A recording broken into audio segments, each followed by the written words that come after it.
public hearing by video conference during disaster due to COVID-19 of the Board of Trustees of San Elizario I.S.D.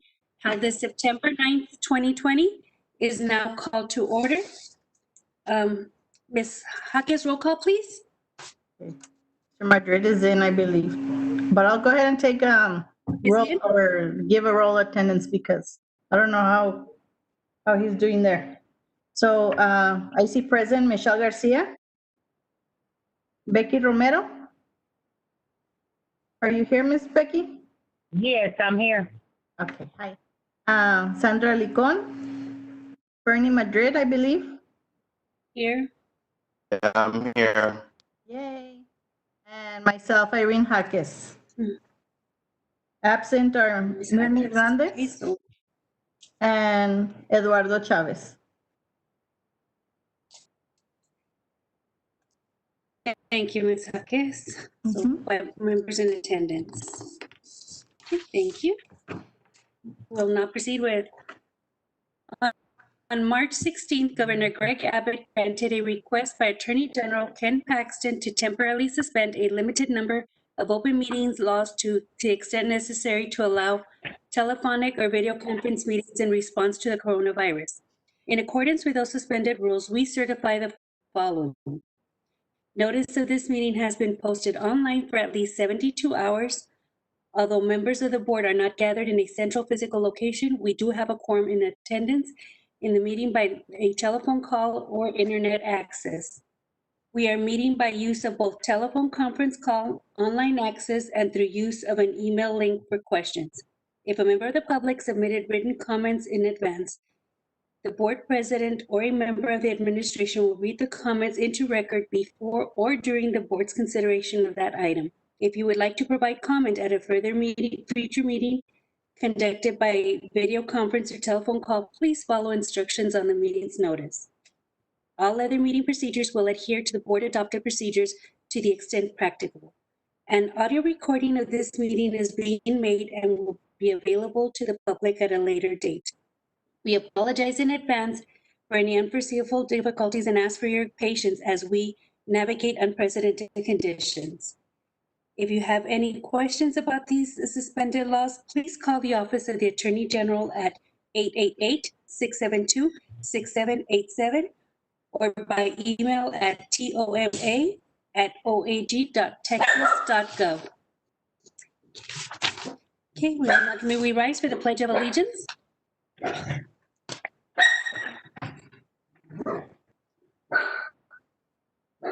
I pledge allegiance to the flag of the United States of America, Of the United States and of to America, and to the republic and to for the which it stands, one for which it nation under stands, God, one nation, under one God, nation indivisible, under God, with liberty and justice with for all. liberty and justice for all.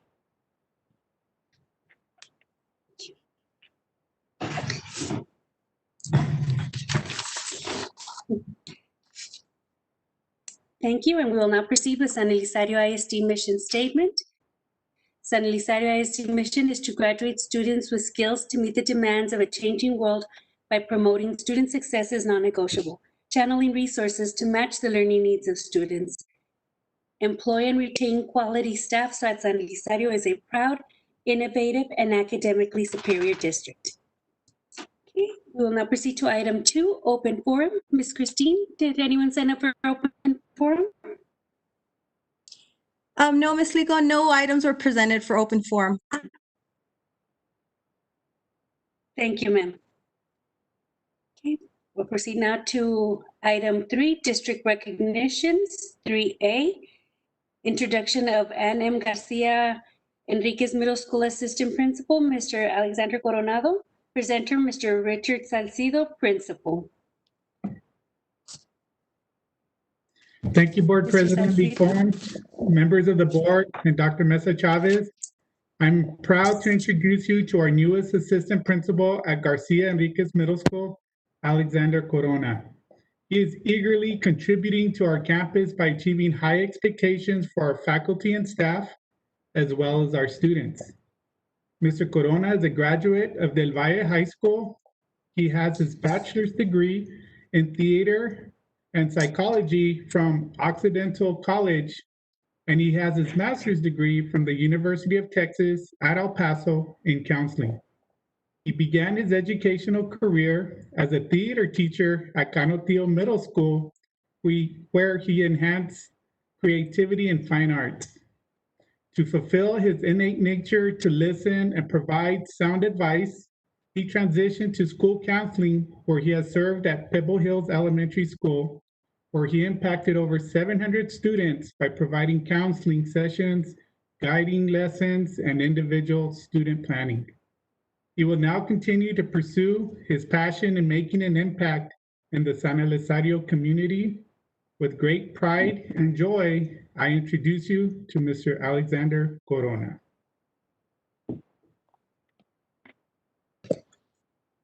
Thank you, Mr. Salcido. President Licon, thank you for having me. Board of Trustees, thank you for having me. And Dr. Mesa Chavez, thank you for having me. All members that are invited to the meeting today, thank you so much for having me today. I'm a little nervous, but in my commitment to San Elizario, I definitely want to be here to empower the relationships of the community, and I want to increase my circle of influence. The most important thing for me is to build relationships. And I strongly believe in the philosophy of conscious discipline. And building the school family is one of the most critical components of the conscious discipline philosophy. And it already exists here at GEMS. And so in getting to know all the members at central office and reaching out to the wonderful staff that we have here, I know that God has blessed me with this position. I will be committed to fulfill the role and the responsibilities, and working with a great partner and fearless leader like Mr. Salcido. We're going to have great days here at Garcia Enriquez Middle School. So thank you so much for this wonderful opportunity to join you all. Thank you. Welcome. Thank you, Mr. Salcido. And congratulations, and yes, welcome to San Elizario I.S.D. family, and looking forward for you all to keep inspiring our students and motivating them to continue succeeding. So thank you, Mr. Corona, and welcome to San Elizario I.S.D. Madam President, please note that Ms. Mirna Hernandez has joined the meeting. I noticed at 5:36. I'm not sure. 5:36. 5:36 p.m. Thank you, Ms. Jaques, Ms. Hernandez. Thank you very much. Okay, and thank you, Mr. Salcido. We'll now proceed to item 3. I'm sorry, also Eduardo Chavez has joined at 5:38. 5:38. Mr. Chavez, PM. Thank you. Thank you. So we're all in attendance. Item 3B, we'll now proceed to item 3B, San Elizario I.S.D. Employee of the Year. This year's Employees of Service presenter, Ms. Blanca Cruz, Human Resources Director. Ms. Cruz? Good evening, Board President Licon, Board of Trustees, and Dr. Mesa Chavez and attendees. It is my pleasure to introduce to you today employees who have completed their 5, 10, 15, 20th, and 25th year in San Elizario I.S.D. as of the school year 1920. So we have a little video for you, and I guess, Horacio, if you can help me play it so you can see all the faces of those employees.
Thank you, Horacio. There you have it. We have music and all, but I guess you gotta love technology. Sometimes it works and sometimes it doesn't.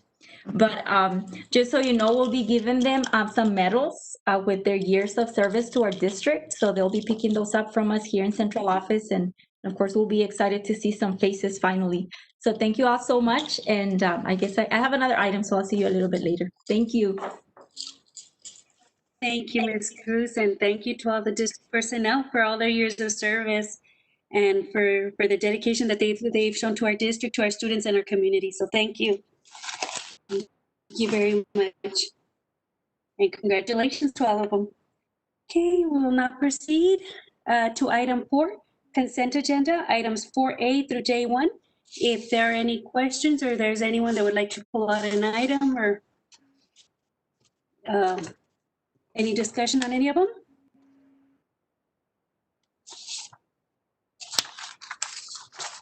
No discussion?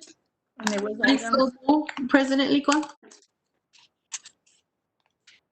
Okay, so you, Ms., I'm sorry, I missed that. There was Ms. Garcia? Yes. You made the motion? Yes. May I have a second? I second. Who was second? Ms. Hernandez? Ms. Hernandez, yes. Ms. Hernandez, hi, Ms. Hernandez. Thank you. Okay, so we have a motion on the floor by Ms. Garcia, seconded by Ms. Hernandez to accept the consent agenda. Mr. Madrid, how you vote?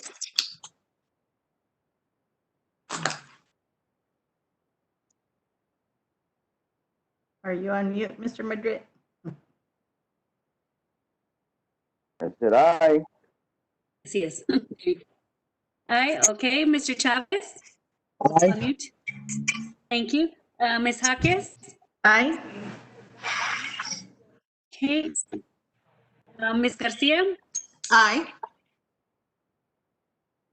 Ms. Hernandez? Aye. Thank you. Ms. Romero? Aye.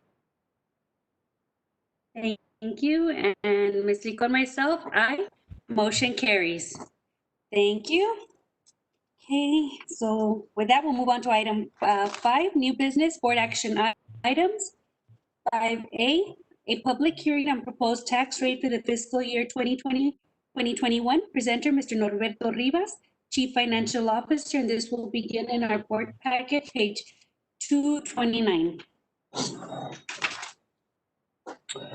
Good evening, Board President Licon, board members, and Superintendent Dr. Mesa Chavez. I am going to share my screen, which begins on page 229 of your board book. Just to confirm, can everybody see it? No. No, I can't see anything. Give me 1 second.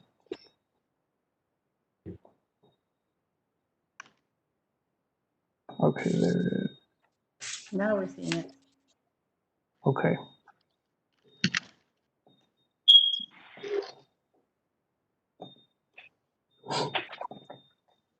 Okay, so this is the public hearing on the proposed tax rate for this fiscal year of 2021.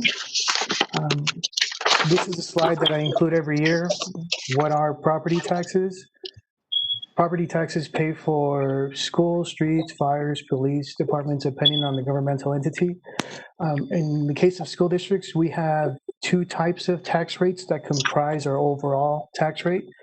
The biggest chunk is for maintenance and operations, and it pays for teacher and support staff salaries, supplies, equipment, transportation, utilities. It pretty much pays for the day-to-day stuff. And then we have a smaller portion, which is the interest and sinking tax rate. This pays for bonded debt. So the only bond that we have, the only bonded debt obligation that we have at the moment is the bond proposition that was approved in November of 2014.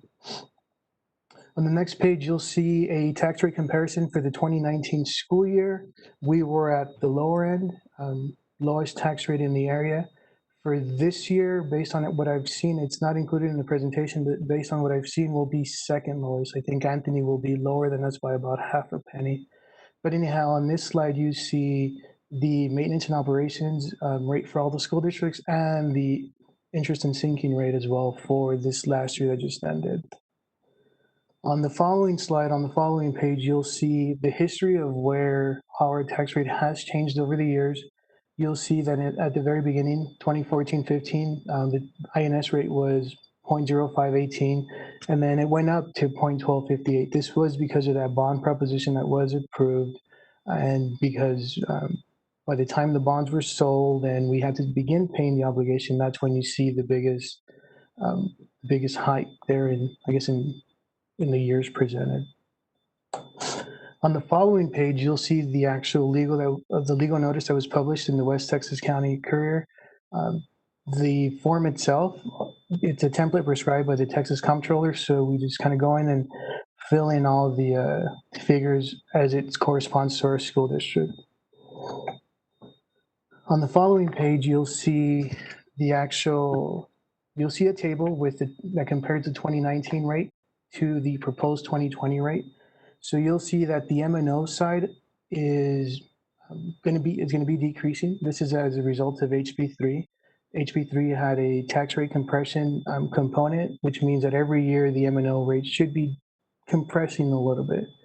And then for the interest in sinking, I am recommending a proposed increase in the interest in sinking because years ago when the bond was sold, we sold it at a premium, which meant that we were able to move some of those proceeds over to the INS fund, which means that we kind of use some of the surplus, the premium portion above the $28 million, to hold the interest and sinking rate, tax rate steady.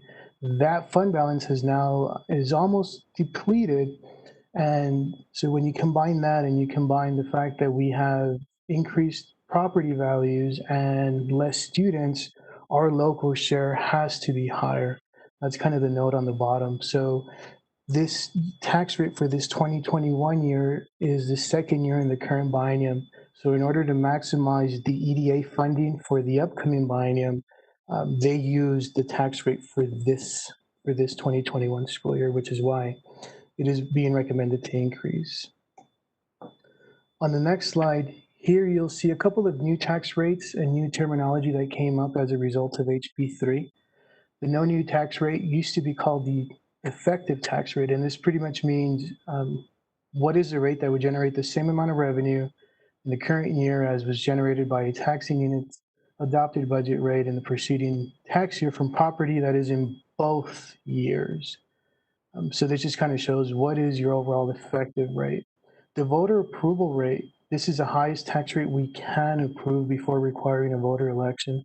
There was another agenda item on the consent, the approval of the certified values. On that agenda item, there was an actual form that showed the calculation for both the no new revenue and the voter approval tax rate.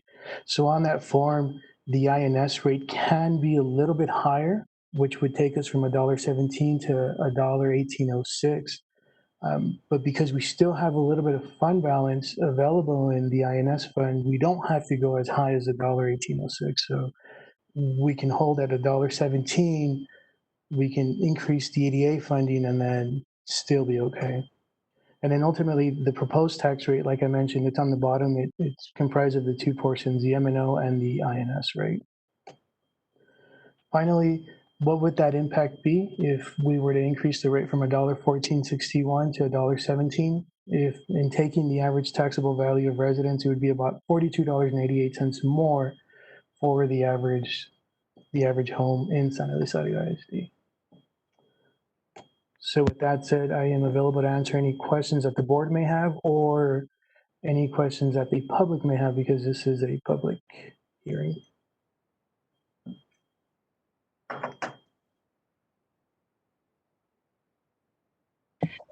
Horacio, can we just make sure any microphones for anybody who's called in that they are able to speak if they have questions? Yes, they're muted. I have not received anything in my email for any public comment. So if there are no questions, then this concludes my presentation. Thank you, Beto. Thank you. Thank you. Okay. Thank you very much, Mr. Rivas. With that, we'll move on to item 5B. Consider impossible board action on adoption of the resolution setting the tax rate for the 2020-2021 school year. Presenter, Mr. Norberto Rivas, Chief Financial Officer, page 238 in our board book. Mr. Rivas? Yes, so good evening once again, Board President Licon, board members, and Superintendent Dr. Mr. Chavez. So here you see kind of a recap of the presentation in the actual memo on page 238. And then there is a specific motion, and the specific motion is because the tax rate will effectively be increase more in taxes, which is why it would have to be read as such. And then on page 239, you see the actual resolution itself, which shows the $0151 for the M&O and the 0.1549 for the INS for a total combined rate of $1.17. So with that said, if the board has no questions, I would recommend a motion the way it is worded on the cover memo on page 238.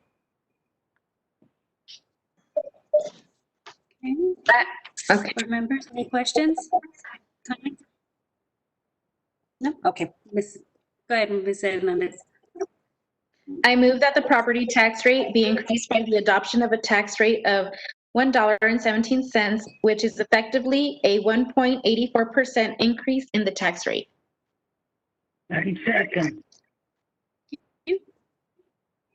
Okay, we have a motion on the floor by Ms. Hernandez, seconded by Ms. Romero to approve the tax rate. Mr. Madrid, how do you vote? Aye.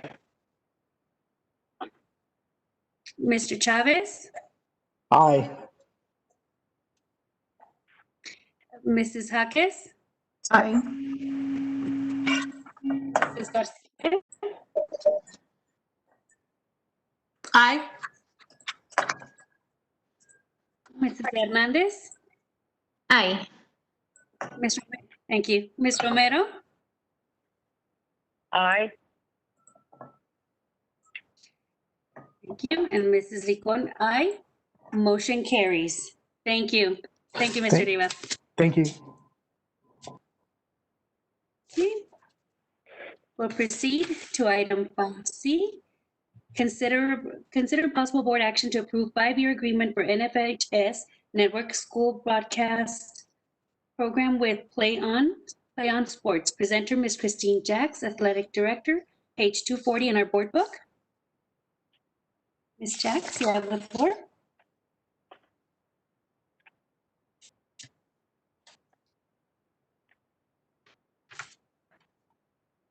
I'm trying. It won't let me unmute. I'm trying. You're We unmuted. can hear you. You're unmuted.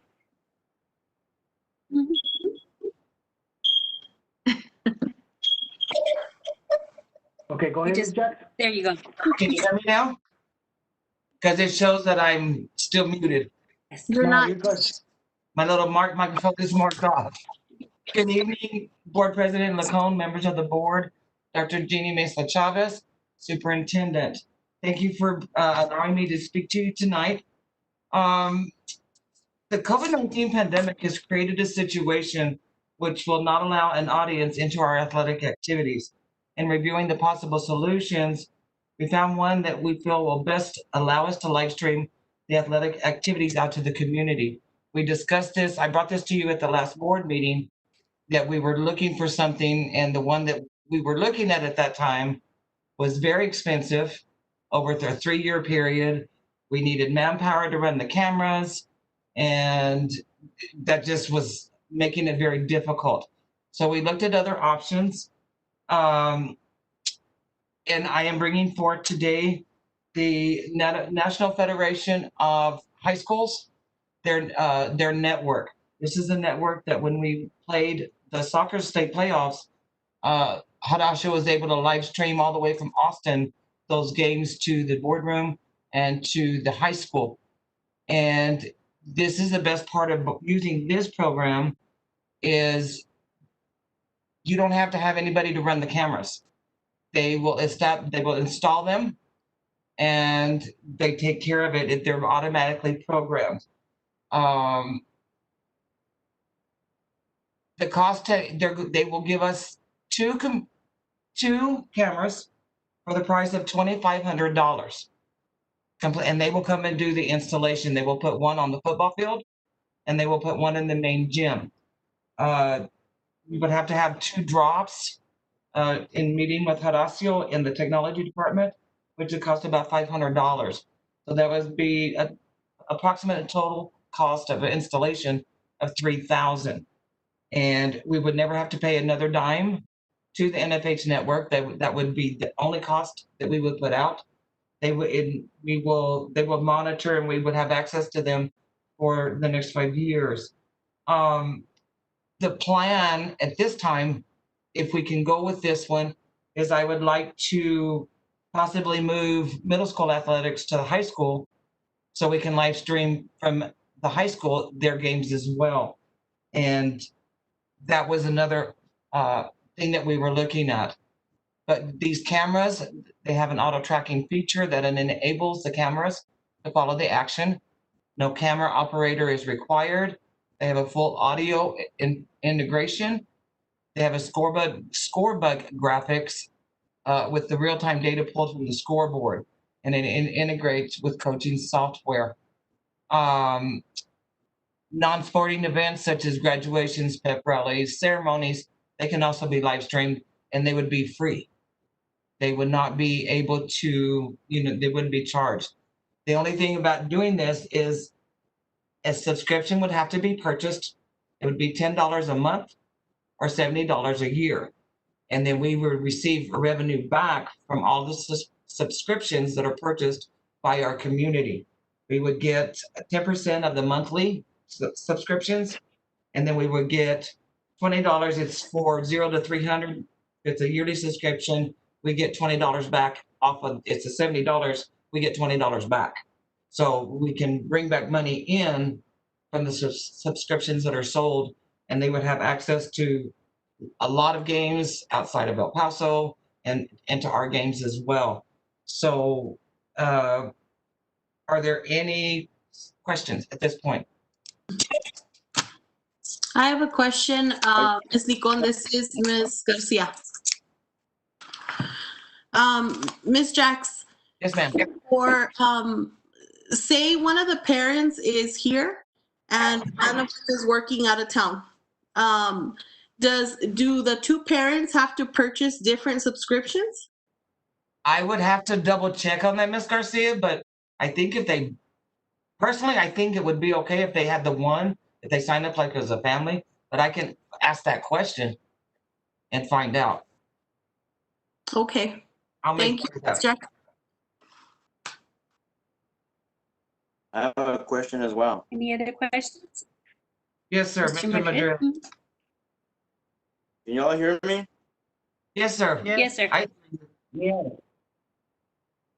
Okay, my question is, I was reading up on this and you said it's a 3,000 fee to start it up, 2,500 for the cameras, one-time cost. But yet, if we were to remove them, they're gonna charge us 2,500 for each one to be removed?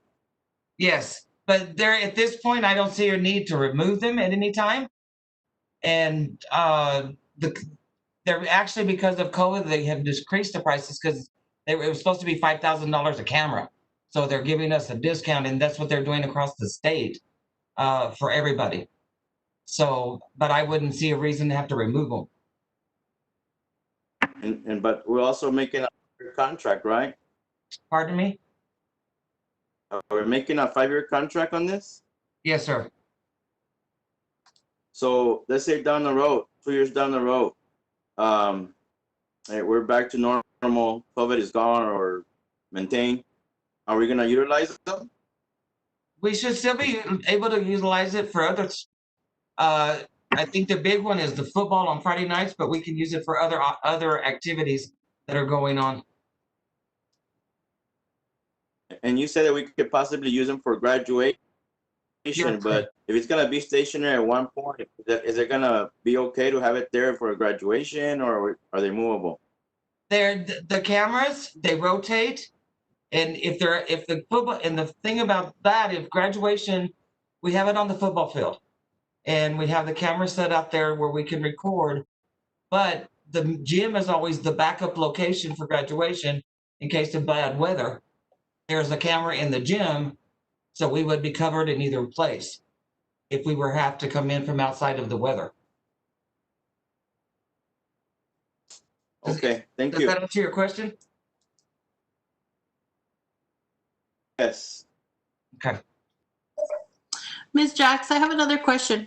On the revenue sharing acceleration, what is that 1,500? It's on page 245, number 10. Let me.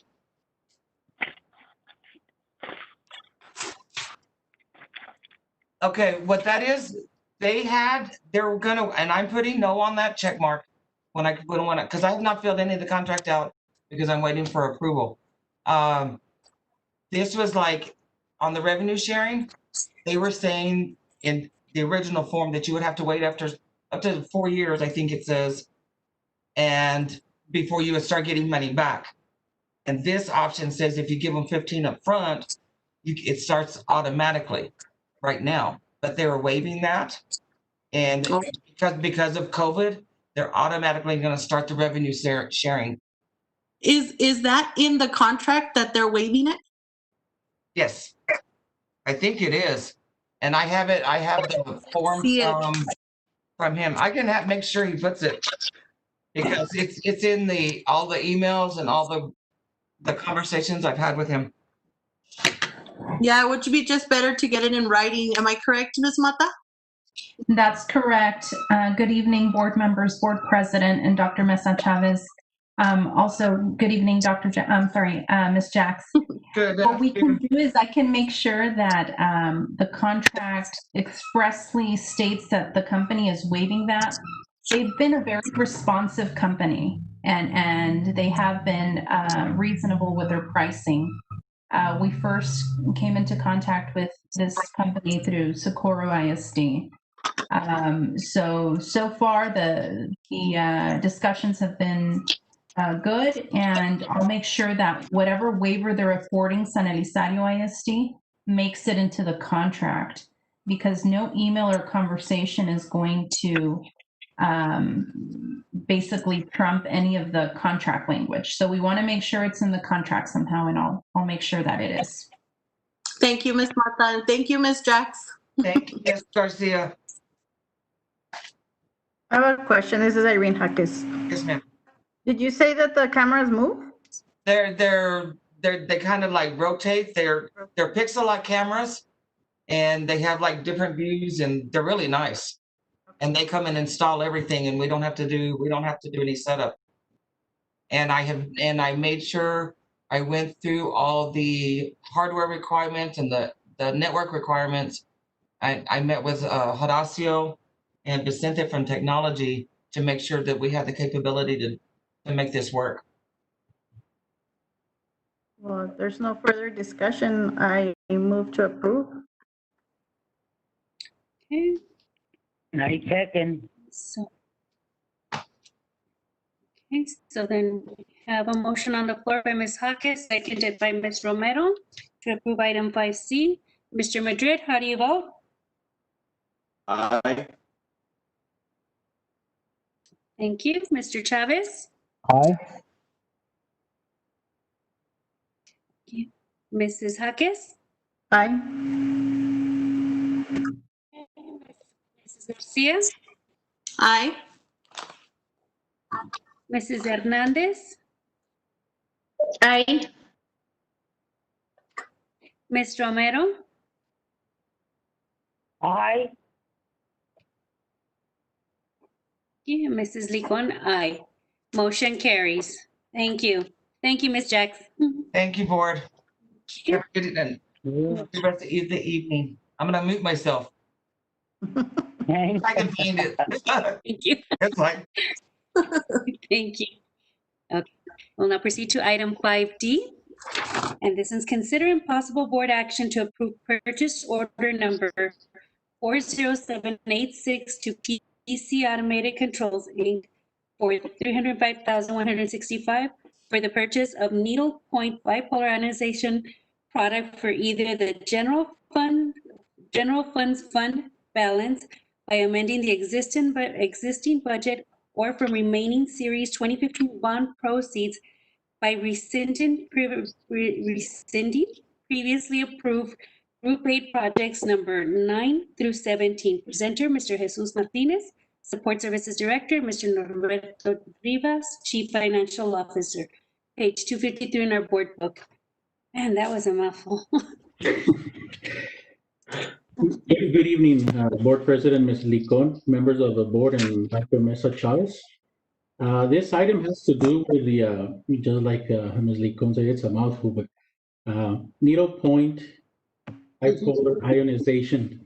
So these are devices that are installed in the HVAC units. This would be installed throughout the district. And what these devices do, they address air quality. So if we want to improve air quality right now with the COVID and use that to combat viruses, which claims to do combat mold, bacteria, and particulates in the air. This is a product that we looked into. We've taken several measures throughout the district as far as mitigating COVID-19. As you all know, for example, social distancing markers, signage, thermal scanners, reception area, plexiglass shields, hand sanitizing stations, teacher desk shields, sneeze guards for elementary students, face shields for middle school and high school students and teachers, and of course, more frequent cleaning and sanitizing of high-touch areas, just to name a few. This would address the air quality, improving the air quality through combating the virus. What it does is these devices produce positive and negative ions that in turn, as it relates to viruses, it goes after the hydrogen molecules and renders them inactive. So helping us with that side of the mitigation process as far as with the air. There's two options that Mr. Rivas mentions in the memo as far as funding, if the board would consider and would like to approve that.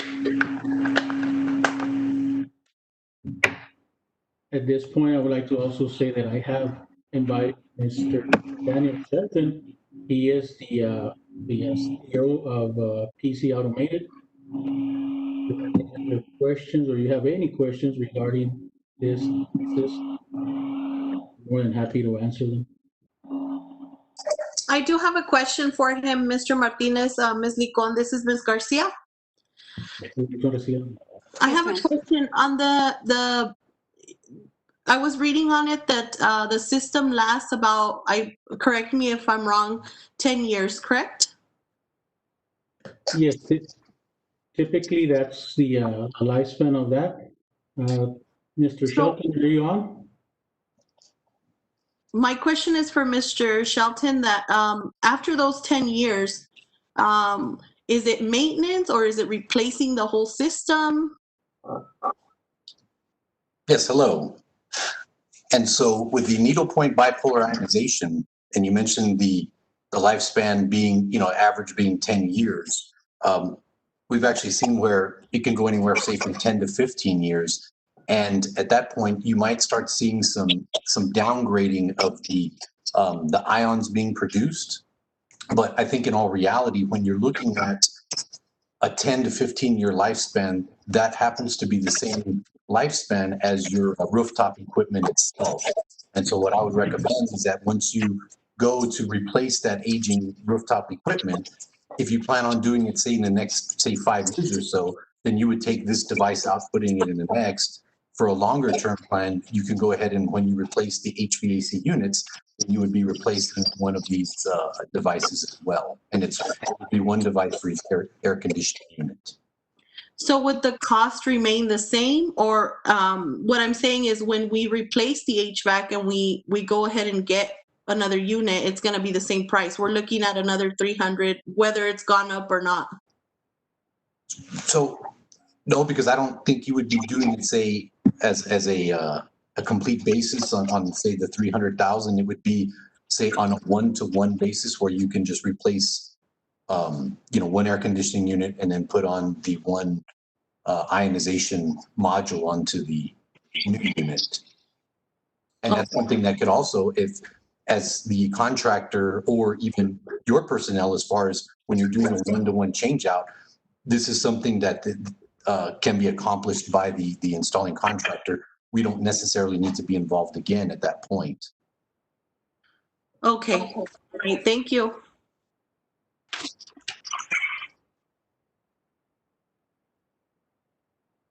Any other questions? Norberto, this is Ms. Garcia again. What's your recommendation, Norberto, on the funds that we are gonna use? Good evening, Ms. Garcia and board members and Superintendent Dr. Mesa Chavez. My recommendation, I included both options just so that the board had two options. Not too long ago, we did commit the remaining funds from the bond proceeds, and then the other option is to use unassigned fund balance, which if you look at the calculation on page 255, we're still above the recommended 3-month option, right? So they're both viable, they're both doable. The biggest question becomes then, what is COVID-19 do to the next biennium, and what does it do to funding in the next biennium? There's a lot of uncertainty. Just last week, I read an article which kind of said sales tax collections in Texas are not as bad as people thought because of online shopping, right? A couple of years ago, there was a case, Wayfair versus South Dakota, which allowed states to collect sales tax on online vendors. So with that said, because of the uncertainty in the next funding biennium and because we keep losing students, my preference would be to hold on to fund balance as much as possible. And we have a listing of projects on that we wanted to do through the bond. Maybe those get deferred for a little bit longer. So I would recommend to use remaining bond proceeds first. And then we can, because the bond proceeds can only be used for construction, acquisition, renovation, for school buildings or equipment, right? So it's kind of limited. You can't pay payroll with it in the event of a budget shortfall, but we can with fund balance. So I would recommend to use bond proceeds first for this project if the board chooses to move forward with it. Thank you, Mr. Norberto. Thank you, Mr. Rivas. Thank you. I have a question, and it's not necessarily regarding this, but it does have to do with the whole equipment that was purchased for the precaution with the whole COVID situation that's going on right now. And Mr. Martinez and Beto, I have a question regarding water fountains. You know how students are going to have to take their water bottles to school? Have we looked into maybe installing water fountains that fill up the water bottle instead of the ones that you push and then drink out of them? Yes, ma'am. That is actually something that we're looking at as far as seeing how we could retrofit those water fountains, retrofit them as far as installing a bottle filler. We do have different brands of water fountains. So right now, believe it or not, those retrofit water fill stations are in hot demand. So we are looking into that, and we're in the process of getting some pricing and quotes so that we can see what we can achieve with that. Okay. Good. Thank you so much. You're welcome. Hello, guys. So, Mr. Chavez, I do have a question for Mr. Shelton in reference to the system that we're trying to purchase. What studies has your company done to show the effectiveness rate of the system that you're trying to sell us in reference specifically to SARS, which is a COVID virus? You know, what are the factors? You know, if it's humid, you know, I know there's a lot of factors that go into it on how effective it is, but do you have any studies that we can see that you guys have done? And so, thank you for the question. There has been third-party testing that's been done specifically with SARS-CoV-2. The lab out of California is bio-innovative analysis, something like that. And they've done the testing that shows that with the introduction of the both positive and negative ions, that it was able to render the virus inactive up to 99.4%. And, not only with the SARS-CoV-2, but there's also third-party independent testing that's been done that shows against C. diff and MRSA and, tuberculosis and a bunch of different pathogens. And it shows the same effectiveness as well with all those different types of pathogens.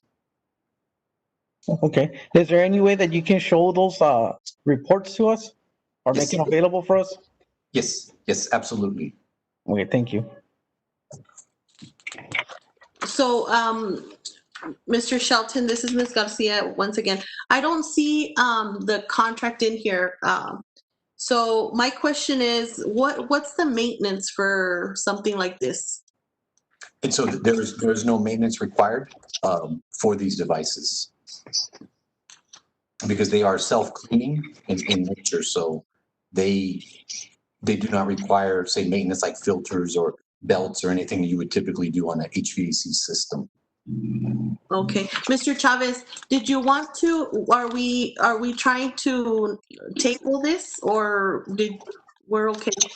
Well, I would like to, before making a decision or taking a vote, I would like to see the reports on how effective it is, because I did some research on it on my own, and there's a lot of misinformation as to how effective it is and how, specifically to each system. I know there's a lot of systems that ionize the air and they claim to inactivate the viruses, but that 99.4% seems a little bit high compared to what I've done research on. So that's why, I did a little bit of research on my own, but I would like to see the lab reports that Mr. Shelton says that were conducted by this California lab to see exactly how it was tested and what they're talking about. I have a question on this delay. What will be the timeline to get these things installed and then when the kids are coming in? So that would depend on when it gets approved. Talking to Mr. Shelton, he says that once it's approved, once he gets notice to proceed, it takes about 2 to 3 weeks to start getting devices in, and at the same time, they could actually start installing those devices while the remaining devices arrive.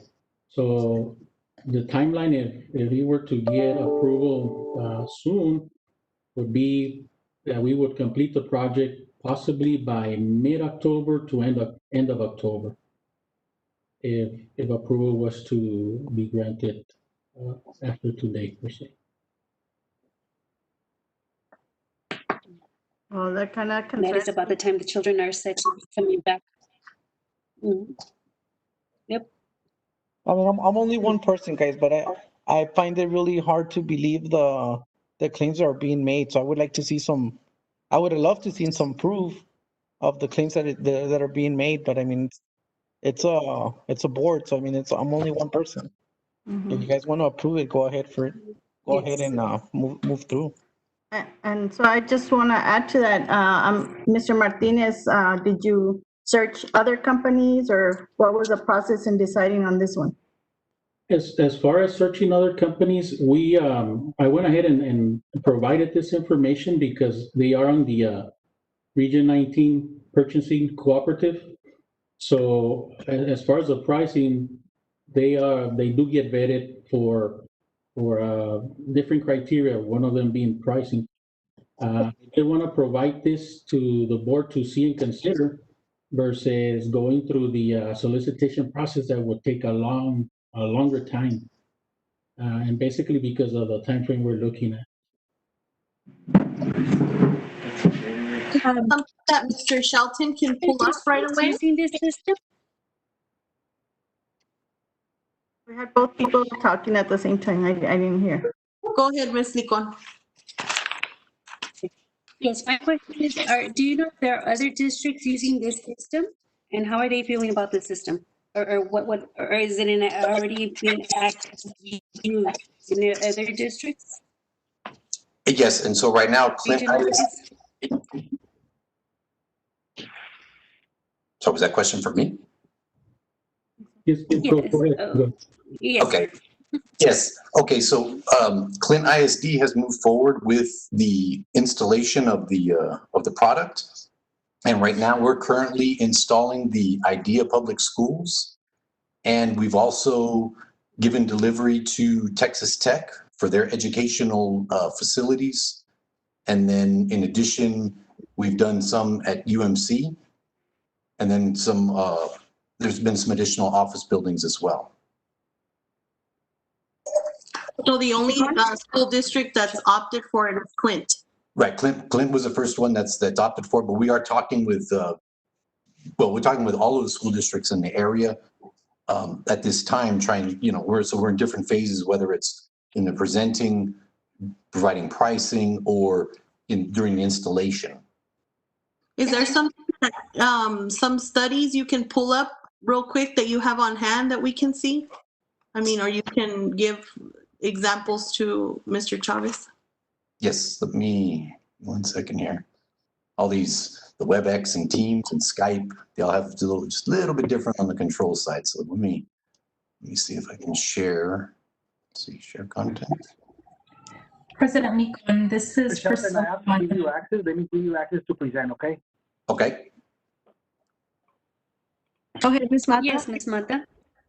Okay, just very quickly, while Mr. Shelton is searching for the data, I did want to assure yourself and the board and Dr. Mesa Chavez that I reviewed the terms and conditions for this vendor, and with the exception of a few recommended changes to the contract itself, it was generally fine to accept tonight. So in case that was a question or a concern for anyone tonight, I have reviewed it, and the changes have been approved, is my understanding, by the vendor.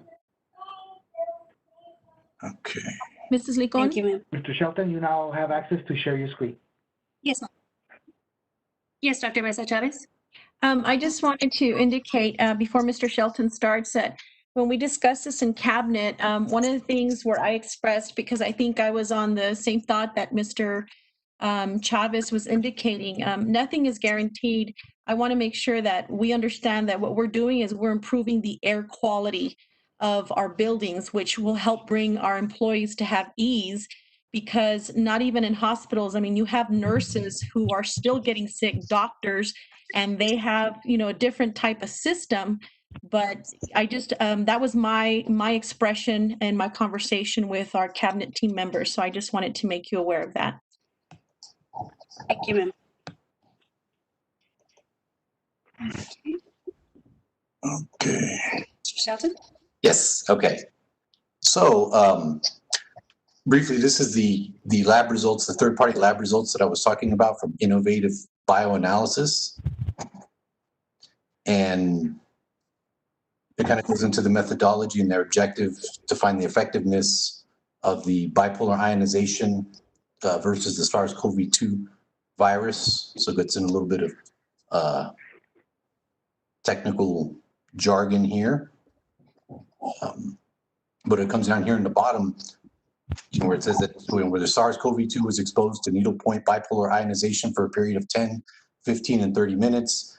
Based on viral titrations, it was determined that at 10 minutes, 84.2% of the viral particles become inactive. At 15 minutes, 92.6% of the viral particles become inactive. And at 30 minutes, 99.4% of the viral particles become inactive.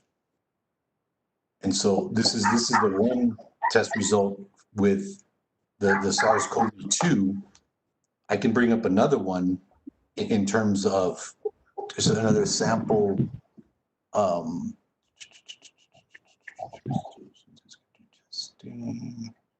MRSA. So here's another one. This one's for MRSA, and so this was from a separate lab here, and it's kind of gets same thing where it's, if you're a biological tester, then a lot of this stuff starts making sense. But I'm just going to scroll down to the bottom where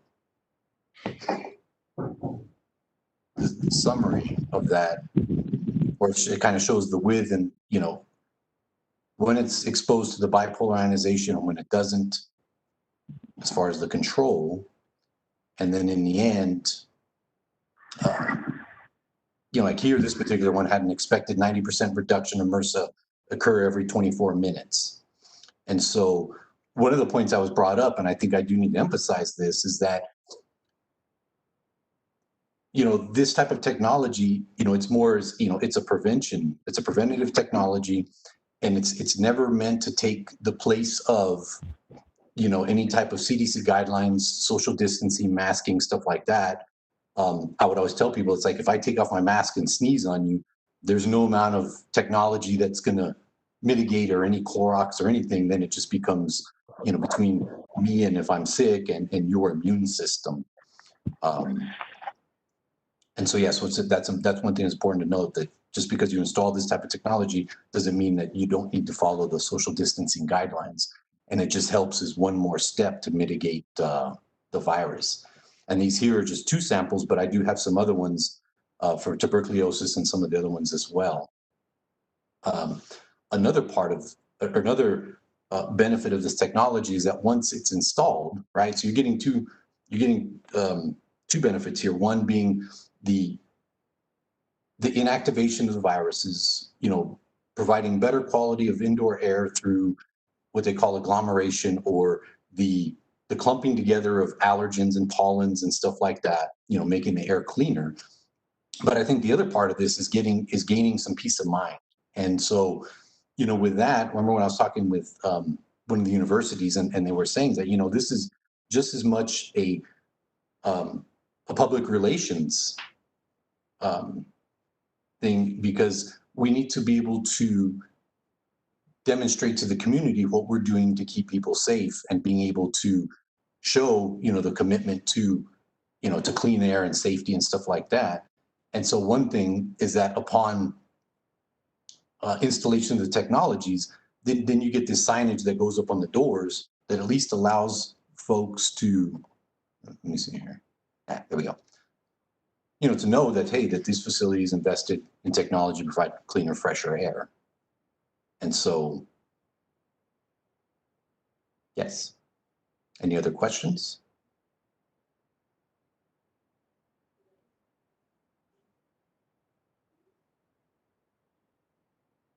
If there aren't any questions, I would like to continue with the board approval on this. I wouldn't want to delay it. I'm understanding Mr. Chavez's point of view, and I'm glad that he asked a question and we got to see some of this information. But I would like to get a move on this if the board so desires. And I made a motion. Takis, are we making it for using the unspent bond? That's why I hadn't made the motion, but well, I'm just asking because I didn't know if we had everyone had agreed on that one, or, you know, what we're losing. Well, I would like to go with Mr. Rivas's recommendation, which is the unspent bond, right, proceeds. So I'll go ahead and do that. So I make a motion to approve, if there's no other discussion. Oh, I just have a question then. For using the unspent bond proceeds, Mr. Rivas, will you just, you're just gonna get what we're not gonna do and add it up to that 315,000, or what are we gonna discuss what we're not doing or doing? Well, because the projects had been previously presented in a priority listing, that is the approach I took. So what I did was I started with project 17, and then I took the budget for project 16, 15, 14, and then as I began adding them up, I had to go all the way up to project number 9 to come up with the dollar amount needed for this purchase. But the board has the ultimate approval on all of these projects. So that is what I did, because we had previously presented them in that order, but the board has the option to rescind any of these projects. We would just have to, I guess, tweak the motions that were included on the memo. But yeah, that's essentially what I did. Okay, thank you. Thank you. I think you take a lot of time in organizing our money. And there's a lot of thought process in the whole thing. So Mr. Rivas, I want to go with that motion to approve purchase order number 40786 to PC Automated Controls Incorporated for $305,165 from remaining series 2015 bond proceeds by rescinding previously approved Group A projects number 9 through 17. I second.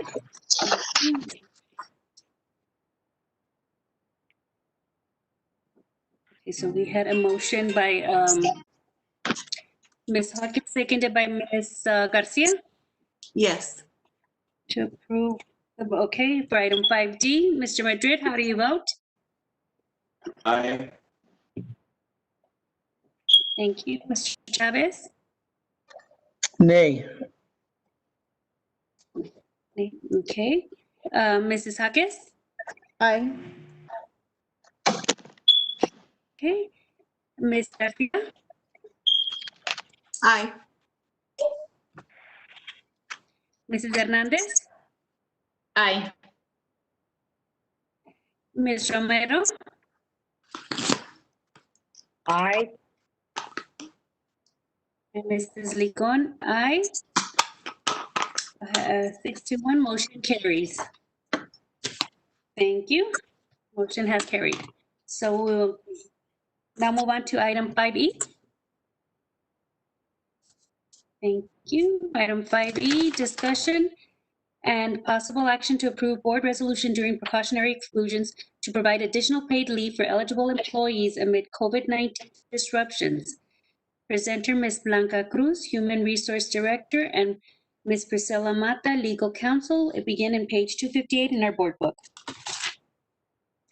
Yes, good evening again, President Licon and board members. We're bringing this resolution to you for the reason of, and I guess let me just give a summary before I go into the resolution. As we know with the pandemic, with COVID-19, anytime an individual is exposed to someone that is lab confirmed, they are asked to quarantine. So that means that here in the workplace, when any of our employees are exposed, then they have to be out 14 days, 10 of which are work days. So we have situations in which employees do not have leave available to them, or they cannot telework, or they have leave available that they have for future use for other emergencies. So what this resolution does is allow the district to grant those employees who are exposed to COVID in the workplace, not necessarily outside of the workplace, only in the workplace. If they're identified as someone that was exposed, if the board approves this resolution, we would be able to grant them those 10 consecutive days of paid leave so that they can stay home and not have to worry about losing any wages if they're in a situation where they don't have any leave available to them. We believe that this serves the purpose of safety, because if we have employees that report a lab confirmed case, but they know that the other employee does not have leave, they might not disclose that to us just because they know that they're in that situation. So we want to avoid that. We want to work with our employees. It's nobody's fault, right? Sometimes we're exposed, and even though we follow social distancing, there's situations where that just happens. And of course, we will address that with employees. We do continue to remind everyone to follow protocol and wear their masks and stay 6 feet apart from each other. So this resolution will allow us to do that for an employee that is in a situation of exposure in the workplace. It will not apply to anything outside of the workplace. So I don't know if you all have any questions in regards to that. I have a question, Ms. Blanca. So if they're exposed, let's say one time they come back to work, they quarantine, come back to work, they're exposed again, it would cover them as many times as they're exposed? Correct. This would be for as many times as they're exposed. Mm-hmm. Okay, thank you. You're welcome. I have a question. Any other questions? Okay. Yes, so let's say an employee gets positive, and it's for whatever reason, this employee gets hospitalized for a month, 2 months. How does that work? Okay, so when an employee is positive, there's additional leave available to them. That's called the emergency paid sick leave. They're awarded 10 days automatically as well. This is outside of the board resolution, of course, because this is not an exposure case. This is a positive case. If they have complications from COVID, there's also additional leave, kind of like FMLA, but it's related to COVID and it's not paid. So after those 10 days, unfortunately, if they do not have leave, those days are not paid, but it's definitely available to employees. Okay. And now you said, I'm not sure if I follow you. If they became exposed to it in the school district, they'll cover it the 10 days. If they were exposed out of the school district, they won't be covered. Correct. We're only asking to cover employees within the workplace. How do we make that? How do we find out where they got it? Okay, well, great question, Mr. Madrid. So anytime we have a report of an employee who has been lab confirmed, the employee discloses to us who they were close to at work. So that is that report that we use to contact employees to let them know to go home, monitor yourself. We use that report for many other reasons, one of those being the close contact. So they have to meet that close contact definition as per CDC, and that's the one we use. Okay, thank you. You're welcome.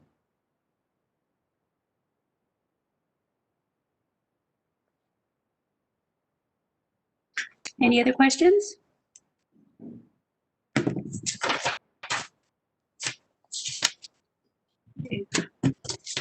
There are no other questions. May I have a motion on the floor, please?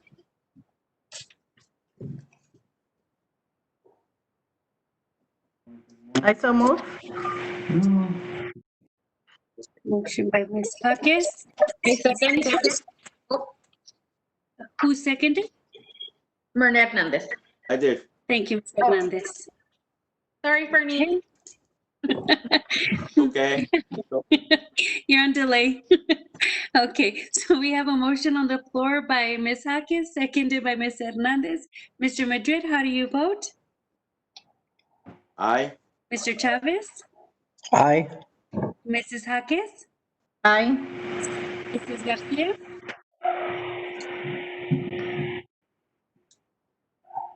I don't know if she's in the meeting. Let me see. We couldn't hear you, Michelle. Yeah, there she is. Aye, oh, thank you. Mrs. Hernandez? Aye. Okay, Ms. Romero? Aye. Okay, and Mrs. Licon? Aye. Motion carries. Thank you all so much. Thank you. Okay. With that, we will now proceed to item 6, reports, information, and presentations. Item 6A through D, they're only report, well, they're information. If anyone has any questions or would like to ask any questions on any of these items, this would be the time. And if not, we can proceed on to the executive session. Any questions? Nope. I'm just joking. I don't have questions. Hi, Michelle. Okay. Hi, Michelita. Okay. Everyone started scaring. We will now then proceed to item 7, executive session. The board will enter into a closed meeting to discuss personnel matters, to consult with attorney, to discuss real estate matters, to consider recommendations for hiring of personnel or termination of personnel, and other personnel matters under section 551.071, 551.072, and 551.074 of the Texas Government Code. Item 7A, discussion on employee board superintendent communication at 6:39 p.m.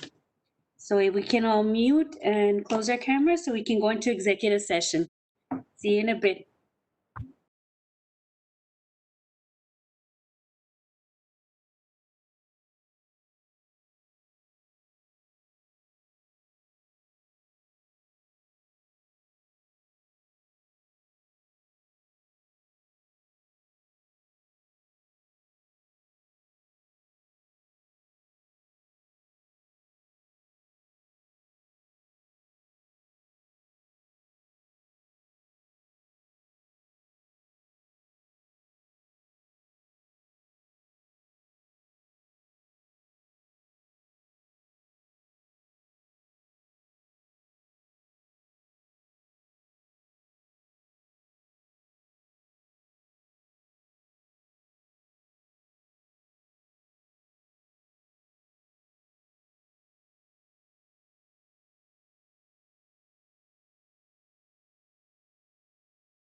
Thank you. It is 7:08. The board will return to open session to take possible action on the matters discussed in executive session. There weren't any matters, so to discuss. So we will now proceed to item 9, next meeting date, special board meeting, Saturday, September 12th, 2020 at 9 a.m. in person. Regular board meeting Wednesday, October 14th, 2020 at 5:30 p.m. Item 10, may I have a motion to adjourn at 7:08? I so move. Second? I second. This is Myrna Hernandez. Okay, thank you, Ms. Hernandez. So motion by Ms. Jaques to adjourn, second by Ms. Hernandez. Mr. Madrid? Aye. Okay, Mr. Chavez? Aye. Ms. Jaques? Aye. Ms. Garcia? Aye. Hey, Ms. Romero? Aye. Ms. Hernandez, right? Ms. Hernandez? Sí. Aye. And Mrs. Licon, aye. Motion carries. We're adjourned till Saturday. Thank you, everyone. The boardroom, Mr. Chavez. Thank you, Horacio. I'll be there. I'll be there. See you. Bye-bye. Bye-bye. Good night. Hey, thank you. Our Sanelli masks. Horacio,